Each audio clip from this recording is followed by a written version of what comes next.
नरगिसी फूल। आज आशी जब सुबह सुबह उठी तो खिड़की से बाहर देखते ही उसका चेहरा मुरझा गया। अरे कहाँ चले गए? कल तो यहीं थे। इतने महीनों से रोज़ सुबह दोनों को देखना उसकी आदत सा बन चुका था, और आज जब दोनों अपनी जगह पर नहीं थे तो आशी को कुछ खाली खाली सा लग रहा था। सुबह सुबह बस वो दोनों सामने दिख जाते तो आशी का रोम रोम पुलकित हो उठता था, स्वास्तिक हो उठती थी उसकी सांसें। मन एक अद्भुत खुशी महसूस करने लगता, और सबसे ख़ास बात, इन सब का सकारात्मक प्रभाव पड़ता उसके मन मस्तिष्क पर, और कलम खुद ब खुद कोई गीत लिखने लगती। पता नहीं क्या जादू था उन नरगिसी फूलों में, बस देखते ही मन मचल उठता। शायद असीम प्यार भरा था उनमें। आखिर उसी ने तो आशी के जन्मदिन पर यह गमला उसे उपहार में दिया था, और फिर दोनों ने मिलकर उसमें नरगिसी फूलों का यह पौधा लगाया। देखो ना आशी, तुम्हारे लिए एक काम सौंप कर जा रहा हूँ। कल ही मुझे कंपनी के एक प्रोजेक्ट के लिए दुबई निकलना है। बस कुछ महीने की ही तो बात है, फिर आते ही झट मंगनी और पट ब्याह। बस तब तक मेरी यादों को इस पौधे में संजोती रहना। असीम को आशी को बातों में उलझाना बड़े अच्छे से आता था। असीम बेशक चला गया था, लेकिन आशी हर रोज़ बड़े अरमानों से उस पौधे को सींचती रही।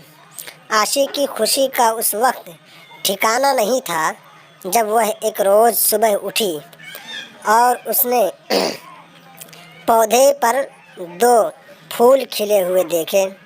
पीले रंग के दोनों फूल बिल्कुल एक दूसरे से जुड़े हुए थे, आशी और असीम की तरह। आशी रोज़ उन फूलों को निहारती रहती और असीम को याद करती। आशी की रोज़ असीम से फ़ोन पर बात होती थी। भला 2 साल से चल रहा प्रेम दूरियों से कैसे कम हो सकता था? इस प्रेम की शक्ति ने तो उसे क्या से क्या बना दिया था। कभी किसी को चिट्ठी पत्री में 2 अक्षर न लिखने वाली आशी की कला आज अनवरत चलने लगी। अपने जज्बातों की स्याही में भिगोकर क्या क्या न लिख डाला था उसने। तेरे एहसास में खुद को ऐसे फना कर दिया हमने, ज़िंदगी बाकी न बची तेरे साथ और न तेरे बाद। पता नहीं कैसे एहसास थे जो दिल से निकलकर पन्नों पर बिखरते रहते थे।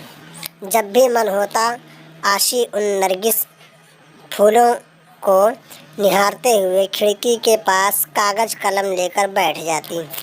माँ जब डांटना शुरू कर देती तब सुध पड़ती कि कुछ खाना भी है और घर का कामकाज भी है। पता नहीं पिछले कुछ दिनों से क्या हो गया था उसे। पतझड़ का मौसम आ गया था, फूल मुरझाने लगे थे। माली से पूछकर खाद पानी भी डाला।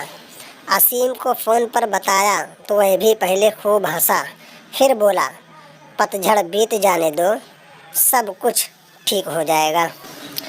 आशी फिर भी आश्वस्त नहीं हो पा रही थी। अब तो बसंत की बहार भी छाने लगी थी। चारों तरफ एक मीठी बयार बहने लगी थी, लेकिन फिर भी आशी को कुछ सही नहीं लग रहा था। आज भी उन फूलों को देखे बिना बेचैनी बढ़ रही थी। आशी कागज़ कलम फेंक कर बाहर आ गई थी और गमले के आसपास ही चहलकदमी करने लगी। कुछ समझ नहीं आ रहा था कि क्या हो रहा है। इसी सोच में उसे यह भी ध्यान नहीं रहा कि काफ़ी देर से बाहर की घंटी बज रही है। आशी कहाँ खोई हुई हो?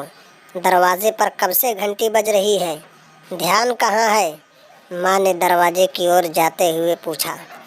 इससे पहले कि आशी संभल पाती, दरवाजे पर असीम खड़ा था।